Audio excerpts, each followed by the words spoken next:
Hey guys, this is Preeti. Welcome back to my channel. दोस्तों, आज हम बात करने वाले हैं ईयर 2000 में रिलीज एक हॉलीवुड थ्रिलर मूवी के बारे में जिसका नाम है द स्टेप डॉटर।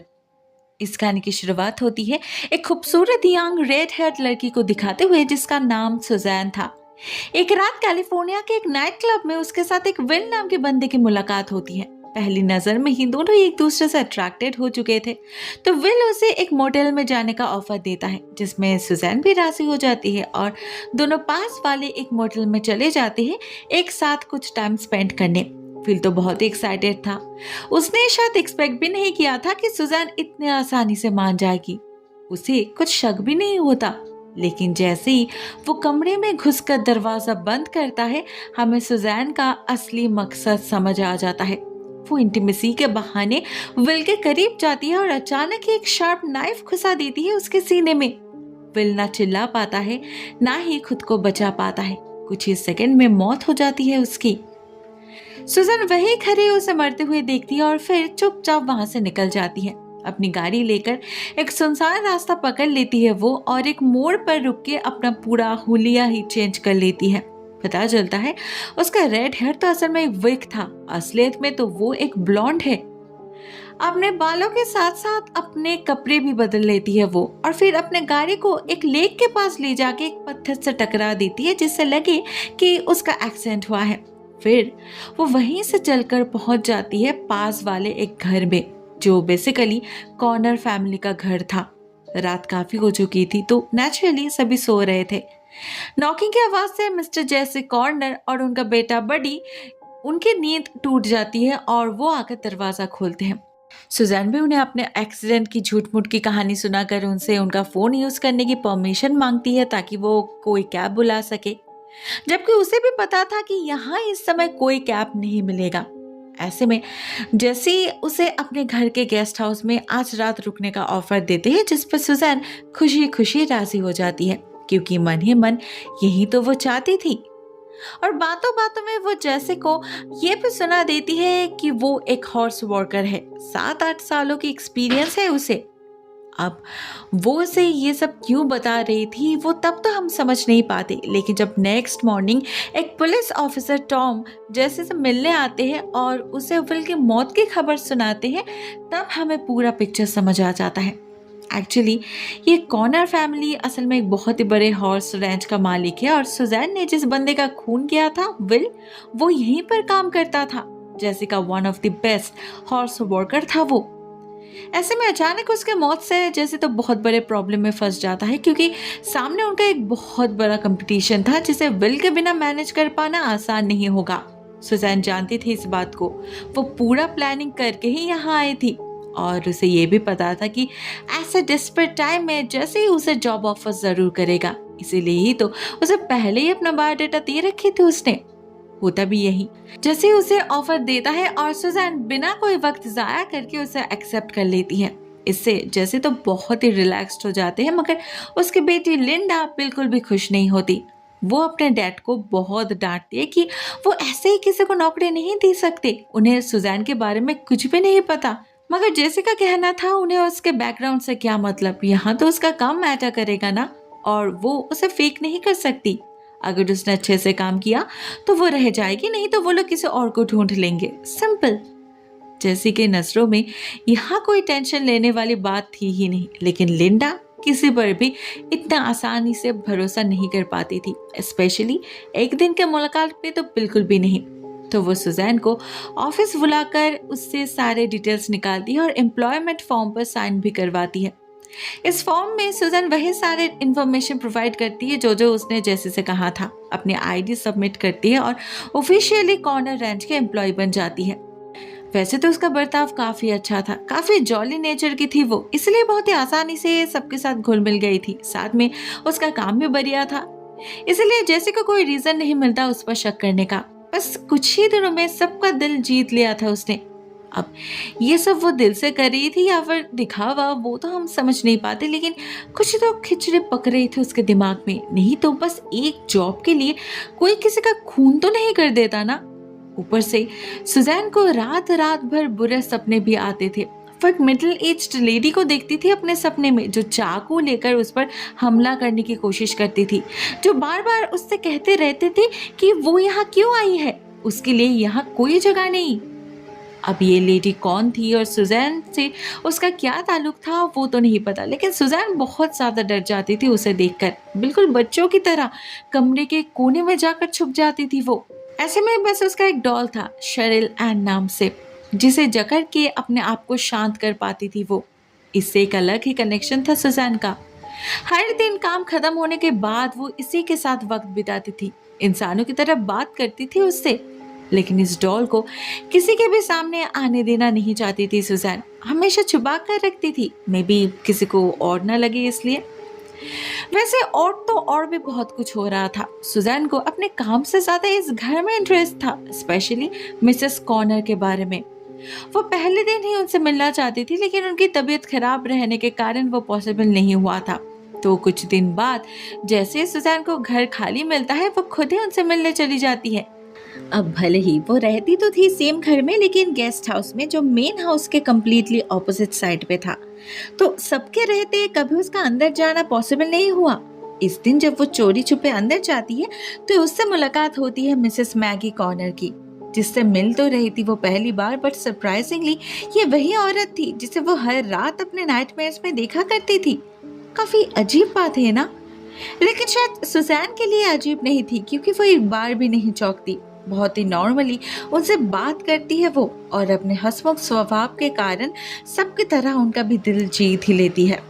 धीरे धीरे सिचुएशन ऐसा हो चुका था कि सभी सुजैन को एक फैमिली मेंबर की तरह ही ट्रीट करने लगे थे, सिवाय लिंडा के। उसे कोइंसिडेंसेस पर भरोसा नहीं था, और सुजैन का एग्जैक्टली वही समय यहाँ होना जब उसकी जरूरत थी, ये कोइंसिडेंस नहीं तो और क्या था। ऊपर से एक दिन उसका फॉर्म चेक करते वक्त लिंडा नोटिस करती है कि सुजैन ने अपने प्रीवियस जॉब लोकेशन में जिस शहर का नाम लिखा है उसका स्पेलिंग गलत लिखा है। अब भला कोई अपना एड्रेस कैसे गलत लिख सकता है। नेक्स्ट डे ब्रेकफास्ट टेबल पे लिंडा सुजैन से इस बारे में पूछती भी है, लेकिन बडी के इंटरप्शन के कारण बात घूम जाती है और सुजैन भी बात को सीरियसली नहीं लेती, जिससे लिंडा का शक और बढ़ जाता है। वो अपने रैंच पर काम करने वाले एक आदमी पेरिस से कहती है सुजैन पर नजर रखने के लिए, और उस शहर में रहने वाले अपने दोस्तों से पूछताछ करने के लिए। उधर सुजैन को भी समझ आ चुका था लिंडा उस पर शक कर रही है, तो वो कोशिश करती है अपनी मीठी मीठी बातों से उसे कन्विंस करने की, लेकिन लिंडा बाकियों जैसी नहीं थी। उधर अगले दिन एक कांड होता है। सुजैन के साथ बातचीत के दौरान पेरिस को समझ आ जाता है कि उसने अपने पास्ट रिकॉर्ड्स झूठा दिया है। मतलब वो उस जगह पर काम नहीं करती थी जहां उसने अपने फॉर्म में लिखा है। इनफैक्ट वो शायद कभी उस शहर में गए ही नहीं। वो सुजैन को कन्फ्रंट तो करता है, और जवाब में सुजैन उसे बताती है कि हाँ उसने झूठ कहा था, क्योंकि उसके प्रीवियस एम्प्लॉयर एक्चुअल में काफ़ी इन्फ्लुएंशियल आदमी थे जिन्होंने उसे अब्यूज़ करने की कोशिश किया था। उसमें तो वो कभी सक्सेसफुल नहीं हो पाए, लेकिन सुजैन उसे अपने रिज्यूमे में मेंशन करना नहीं चाहती थी, इसीलिए थोड़ा सा झूठ कहा।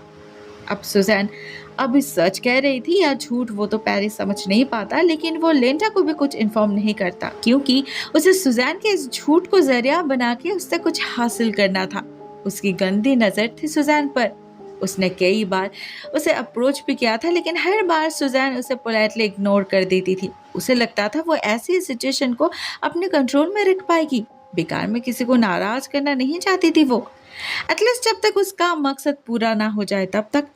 लेकिन आखिर उसका मकसद था क्या, वही तो अब तक हमें पता नहीं चला। नेक्स्ट डे लिंडा अपने ऑफिस से कुछ देर के लिए बाहर जाती है, तो सुजैन चोरी छुपे वहां घुसकर उनके टैक्स पेपर्स चेक करने लगती है। उनका इनकम कितना है, एनुअल टर्नओवर कितना है, सब कुछ। फिर लिंडा के लौटने की आवाज़ सुनकर ही वो ऐसा नाटक करती है जैसे वो यहाँ फ़ोन यूज़ करने आई थी। लेकिन लिंडा उन पेपर्स को देखते ही समझ जाती है कि सुजैन ने उन्हें हाथ लगाया था, क्योंकि उसने एक पर्टिकुलर ऑर्डर में अरेंज किया था उन पेपर्स को, जो सुजैन कॉपी नहीं कर पाई थी। मगर सुजैन को इन टैक्स डॉक्यूमेंट्स में इतना क्या इंटरेस्ट। लिंडा का शक तो बढ़ता ही जा रहा था, लेकिन कोई उस पर यकीन ही नहीं कर रहे थे। बडी तो सुजैन को अपना बेस्ट फ्रेंड मानने लगा था, और जैसे ही उसके काम से बहुत इम्प्रेस था, तो दोनों को ही लग रहा था लिंडा ओवर रिएक्ट कर रही है, जैसे तो लिटरली शर्मिंदा फील कर रहे थे लिंडा के रूड बर्ताव से।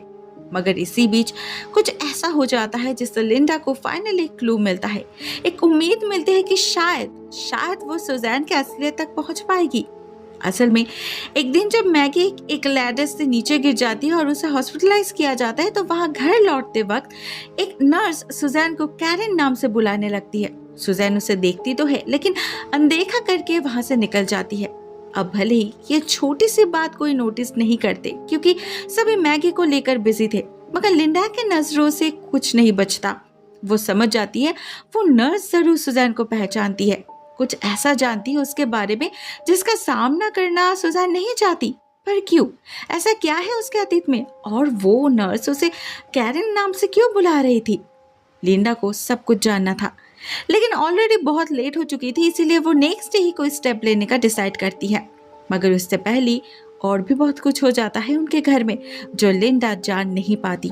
सुजैन उसके डैड यानी कि जेसी को सेड्यूस करने की कोशिश करती है।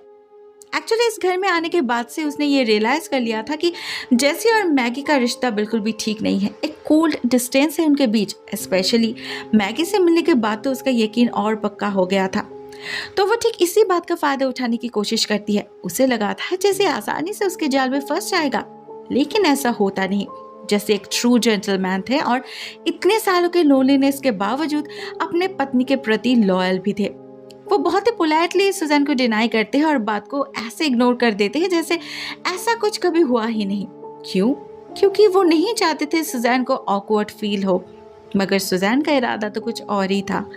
उसने मन ही मन ठान लिया था कि वो कुछ भी करके मैगी की जगह लेके रहेगी, मगर उसके लिए उसे पहले जैसे के और करीब जाना था, उसका ट्रस्ट जीतना था और उसे एहसास दिलाना था कि उसके लिए सुजैन कितनी इम्पोर्टेंट है। तो जब अगले दिन जेसी और लिंडा दोनों ही इस बात को लेकर टेंशन कर रहे थे कि उन दोनों को ही आज बहुत इंपॉर्टेंट काम है, तो मैगी के साथ कौन रहेगा, तब सुजैन खुद से ही घर में रहकर मैगी का ख्याल रखने का ऑफर देती है।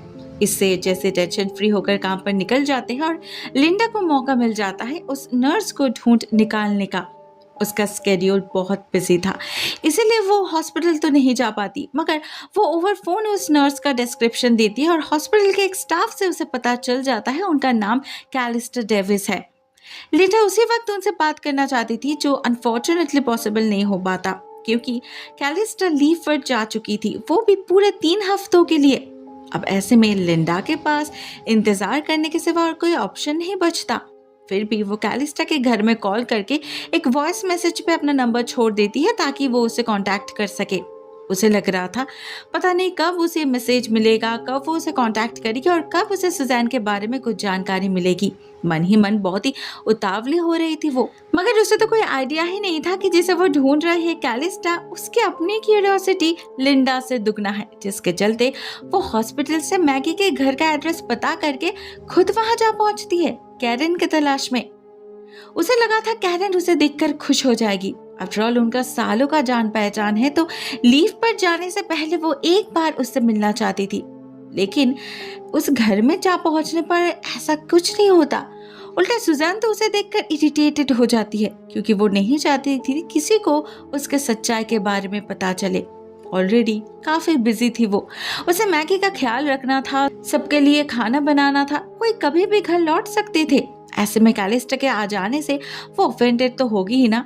ऊपर से जब वो कैलिस्टा को बाहर ही वेट करने के लिए कहकर घर के अंदर जाती है मैगी से बात करने, कैलिस्टा भी उसके पीछे पीछे अंदर आ जाती है और सुजैन से पूछती है ये लोग तुम्हें सुजैन कहकर क्यों पुकार रहे हैं, तुम तो कैरन हो ना।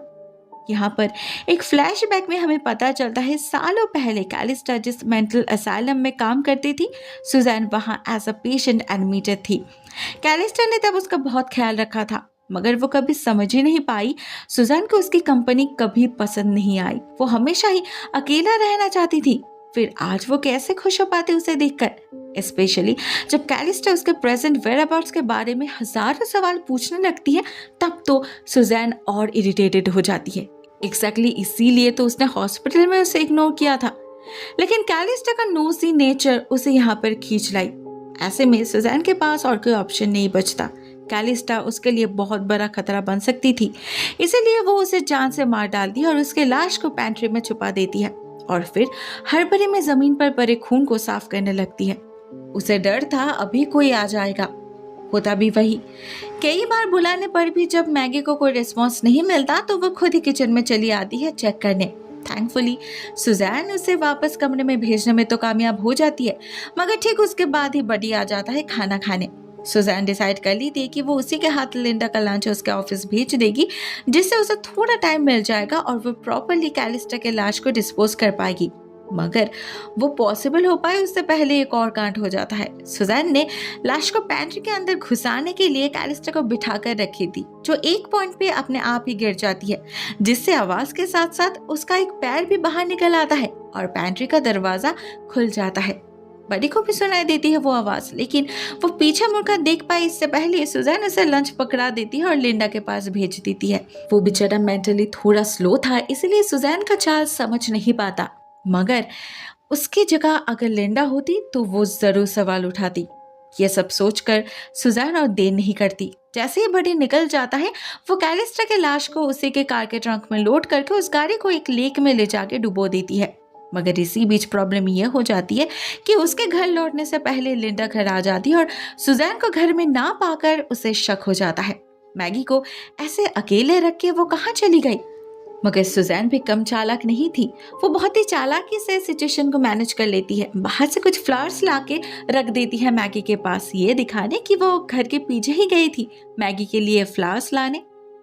इस पर लिंडा और कुछ कह नहीं पाती, लेकिन उसे और जरूर लगता है। धीरे धीरे और कुछ दिन बीत जाते हैं। हम देखते हैं सुजैन अभी कंप्लीटली उनके घर में घुस चुकी है। मैगी के एब्सेंस में उसकी जगह ले चुकी है वो। Each and every house hold decisions के साथ साथ उनके पर्सनल डिसीजंस में भी शामिल होने लगी है। बडी और जेसी तो उसे ब्लाइंडली ट्रस्ट करते हैं, जिससे लिंडा भी और उसे दूर नहीं रख पाती। लेकिन वो अपना छानबीन भी बंद नहीं करती। पेरिस से तो वो पूछ ही चुकी थी, लेकिन सुजैन ने उसे भी अपनी मुट्ठी में कर रखा था अपने फ्लर्टेशियस एटीट्यूड से, जिस कारण से वो भी लिंडा को सच्चाई नहीं बता था। उधर कैलिस्टा से भी कोई रिप्लाई नहीं मिला था लिंडा को, तो मजबूरन लिंडा अपने बॉयफ्रेंड टॉम से ही कहती है सुजैन के आईडीज चेक करने के लिए, मगर उसे भी पता था ये फेक हो सकते हैं, तो टॉम को क्रॉस चेक करने पर भी कुछ नहीं मिलता। ऐसे में एक दिन जेसी को अपने एक पार्टनर से एक पार्टी का इनविटेशन मिलता है, तो वो लिंडा को उनके साथ जाने के लिए कहते हैं, मगर काम की वजह से लिंडा जा नहीं पाती, तो उसकी जगह सुजैन चली जाती है। इससे लिंडा नाराज नहीं होती, क्योंकि इससे उसे मौका मिल जाता है सुजैन का कमरा चेक करने का। वहां उसे कुछ तो जरूर मिल जाएगा। यही सोचकर वो उसका सारा सामान चेक करती है, सारे ड्रॉर्स खोल खोल कर देखती है, पर कहीं कुछ नहीं मिलता सिवाय एक वियर्ड डॉल के।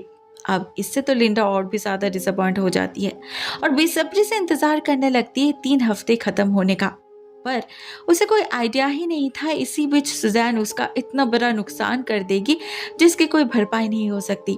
एक दिन जेसी से सुजैन को पता चलता है कि वो अगले दिन बडी और पेरिस को लेकर कुछ घोड़े खरीदने जाएंगे। वो सुजैन को भी इनवाइट करते हैं, लेकिन सुजैन ये कहकर बात को टाल देती है कि उस दिन उसका डे ऑफ है, मगर ये तो असल में एक बहाना था। उस दिन को सुजैन ने अपने उस गोल को पूरा करने के लिए सिलेक्ट किया था जिसके लिए वो इस घर में आई थी। इतने सारे प्लानिंग्स, इतने झूठ, इतना नाटक, सब कुछ तो बस इसी मकसद के लिए था। तो उस दिन सुबह होते ही जब सभी अपने अपने काम पे निकलने लगते हैं, तो सबसे पहले सुजैन ने निकल जाती है, जिससे सबको याद रहे कि वो घर में नहीं रहेगी। मगर घर खाली होते ही वो पीछे के रास्ते लौट भी आती है और आते ही डायरेक्टली मैगी के बाथरूम में जा घुसती है। मैगी तब बाथटब में नहा रही थी, तो उसे लगता है सुजैन उसकी मदद करने आई होगी, जैसे वो पहले करती थी। मगर ये सुजैन वो सुजैन नहीं थी। बाथरूम में घुसते ही वो कुछ ऐसी बातें कहने लगती है जिसका मतलब पहले तो मैगी समझ ही नहीं पाती, लेकिन फिर जब उसे समझ आता है तब उसे लाइफ का सबसे बड़ा झटका लगता है। यहाँ पर हमें पता चलता है सुजैन असल में मैगी की बेटी है। जब मैगी बहुत यंग थी तब एक लड़के के साथ उसका अफेयर हुआ था और उसी के चलते उसने सुजैन को जन्म दिया था, मगर बदनामी के डर से उसने उसी रात उसे अडॉप्शन के लिए दे भी दिया था, जिस कारण से सुजैन को कभी माँ का प्यार नसीब नहीं हुआ।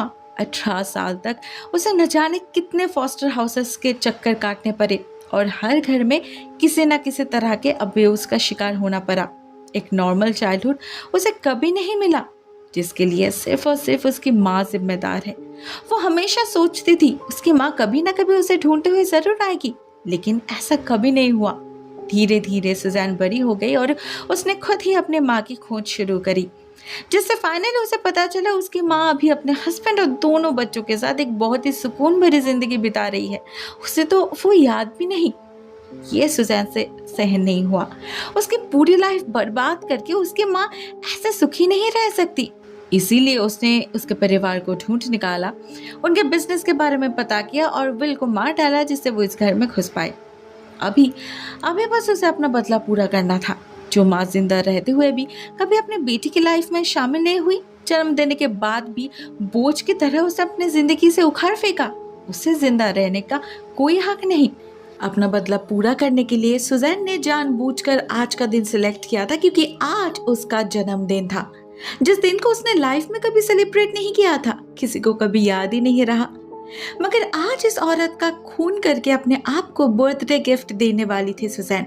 सारा प्लानिंग तो उसने पहले ही करके रखा था, बिल्कुल पहले दिन से। उसे पता था मैगी नहाते वक्त म्यूजिक सिस्टम को पास रखती है, तो सुजैन उसी को यूज करती है ताकि ये मौत एक एक्सीडेंट लगे।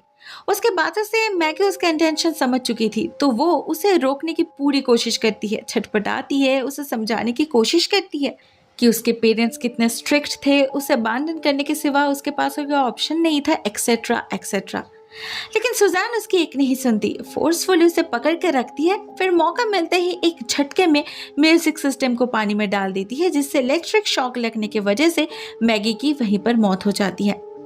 बदला पूरा हो जाता है सुजैन का, लेकिन उसका गोल अभी भी पूरा नहीं हुआ था। उसे कुछ भी करके मिसेस कॉर्नर बनना था, इस पूरे प्रॉपर्टी को अपने नाम करना था, क्योंकि उसे यकीन था वो ये डिजर्व करती है।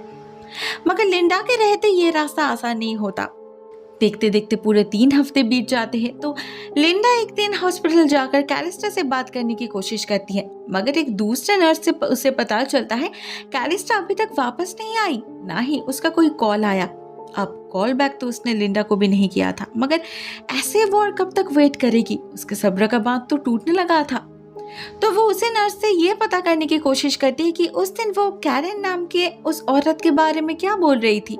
उस नर्स को तो ज्यादा कुछ याद नहीं था, पर वो इतना कह पाती है कि वो उसे अपने पिछले वर्क प्लेस से जानती थी। अब कैलिस्टा का प्रीवियस वर्क प्लेस मतलब कोई हॉस्पिटल ही होगा, पर उसका एग्जैक्ट नाम इस नर्स को पता नहीं था, और ना ही वो इस हालत में थी कि वो लिंडा की और कोई मदद कर पाए। ऑलरेडी उसका डबल शिफ्ट चल रहा था, तो बेचारी बहुत थकी हुई थी। ऐसे में वो लिंडा को सजेस्ट करती है कि वो नेक्स्ट मॉर्निंग हॉस्पिटल के एडमिनिस्ट्रेटिव सेक्शन में कॉल करके पूछताछ करे। मगर लिंडा और इंतजार करना नहीं चाहती थी। वो नोटिस करती है आज हॉस्पिटल कॉरिडोर्स काफी खाली है, ज्यादा कोई आ जा भी नहीं रहा, तो वो खुद ही एचएस सेक्शन में घुस जाती है और कैलिस्टा का फाइल ढूंढ निकालती है। इसमें उसके डिटेक्टिव नॉवल पढ़ने की हॉबी बहुत काम आती है। काट से दरवाजे का लॉक खोलना, इतने सारे फाइल्स में से किस ऑर्डर में असली फाइल को ढूंढना है वो जानना, एंड फाइनली वॉचमैन के हाथों से बचना।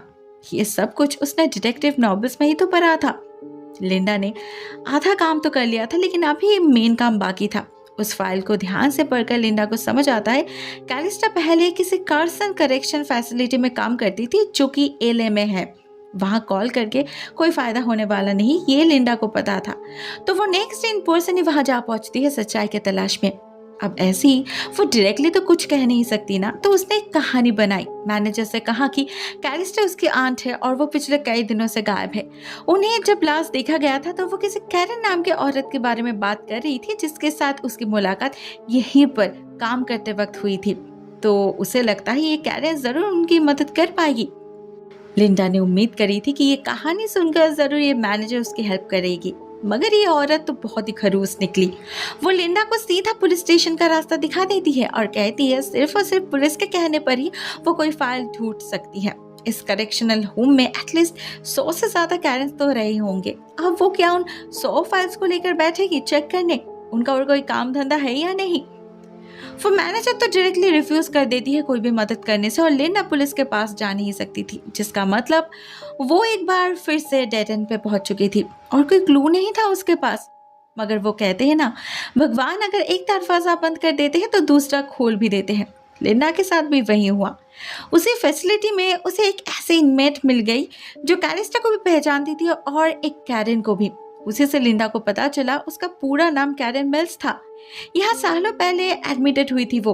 उस पर आरोप था उसने अपने फॉस्टर डैड को जलाकर उनका खून कर दिया था। लेकिन बाद में पता चला उसके फॉस्टर डैड एक बहुत ही बदतमीज आदमी थे जिसने उसके साथ गलत करने की कोशिश किया था। एक बार नहीं कई बार किसी ने उसकी मदद नहीं करी। तो फाइनली एक दिन जब वो आदमी ड्रंक हालत में घर लौटा और उस पर फिर से जबरदस्ती करने की कोशिश करी तो कैरन ने पूरे घर में आग लगा दी जिसमें वो आदमी भी जलकर राख हो गया। इस पॉइंट पे लिंडा रियलाइज करती है कि अगर ये कैरन ही सच में सुजैन है तो वो लोग बहुत बड़े खतरे में हैं। उन्होंने एक खूनी को अपने घर में बना दिया है।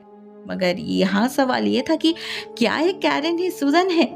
वो इस लेडी को सुजैन की एक फोटो भी दिखाती है लेकिन उसमें सुजैन ने हैट और सनग्लास पहन रखी थी तो ये लेडी उसे पहचान नहीं पाती। मगर एक बहुत ही इंपॉर्टेंट क्लू जरूर देती है वो लिंडा को। कहती है उस कैरन के पास एक डॉल हुआ करता था जिसे वो हमेशा अपने पास रखती थी। उसमें एक स्ट्रिंग अटैच्ड था जिसे खींचते ही वो अपना नाम बताता था, मैरी एन टाइप का कुछ। अब इस बात को सुनते ही लिंडा को याद आ जाता है उसने भी तो सुजैन के बैग में एक डॉल देखा था। क्या इसका मतलब सुजैन ही कैरन है? इस बात को कंफर्म करने के लिए उस डॉल का मैच करना बहुत जरूरी था। लेकिन कब वो घर पहुंचेगी और कब चेक करेगी? मन ही मन बहुत ही डेस्परेट फील कर रही थी लिंडा। तो वो ड्राइव करते हुए ही घर में बडी को कॉल करती है और उससे कहती है उस डॉल के स्ट्रिंग को पुल करने के लिए। बडी पहले तो राजी नहीं होता क्योंकि सुजैन से कुछ पूछे बिना उसकी चीजों को हाथ लगाना उसे ठीक नहीं लगता। ऐसे में लिंडा उसे इंसिस्ट करती है और कहती है ये एक गेम है। इसमें बेचारा बडी फंस जाता है और उस डॉल को निकाल के उसका स्ट्रिंग पुल करता है जिससे इमीडिएटली एक आवाज सुनाई देती है लिंडा को, शेरिल एन। लिंडा समझ जाती है वो लेडी इसी के बारे में बात कर रही थी। सालों पुरानी बात है इसलिए शायद नाम में थोड़ा कंफ्यूजन हो गया होगा। लिंडा के मन में और कोई शक नहीं बचता तो वो तेजी से गाड़ी भगाती है घर की तरफ। उसे जल्द से जल्द सुजैन को कन्फ्रंट करके उसे अपने घर से बाहर जो निकालना था। मगर उससे पहले उधर उस डॉल की आवाज से सुजैन को पता लग जाता है कोई उसके कमरे में है। दरवाजा खोलते ही उसे बड़ी दिखता है शेरिल एन को हाथ में लिए हुए, जिसे देखकर सुजैन गुस्से में आग बबूला हो जाती है और उस पर चिल्लाने लगती है, उसे स्टूपिड बुलाती है जिससे बड़ी भी काफी नाराज हो जाता है और कहीं जाकर छुप जाता है। इधर गुस्सा शांत होने पर सुजैन को भी समझ आ जाता है उसने ओवर रिएक्ट कर दिया है। तो वो उसे ढूंढते हुए शेड में जहाँ पहुंचती है। मगर वहां उसे बडी के बदले मिलता है पैरिस जो उससे बदतमीजी करने लगता है। एक्चुअली उसे पता था घर में आज कोई नहीं है, लिंडा और जैसी दोनों ही बाहर गए हुए हैं तो उसे किसी का डर नहीं था। उसे लग रहा था सुजैन इंटेंशनली उसे घुमा रही है, हार्ड टू गेट प्ले कर रही है। उसके नाम को बार बार हाँ समझ रहा था पैरिस, जिससे होता ये कि वो सुजैन के पीछे पीछे एक हिडन केव में जा पहुंचता है जो बेसिकली बडी के छुपने की जगह थी। उसी ने सुजैन को ये जगह दिखाया था। सुजैन को लगा वो अभी भी वहीं पर गया होगा तो वो वहीं चली जाती है। मगर पैरिस इस बात का गलत मतलब निकाल लेता है। उसे लगता है सुजैन जानबूझ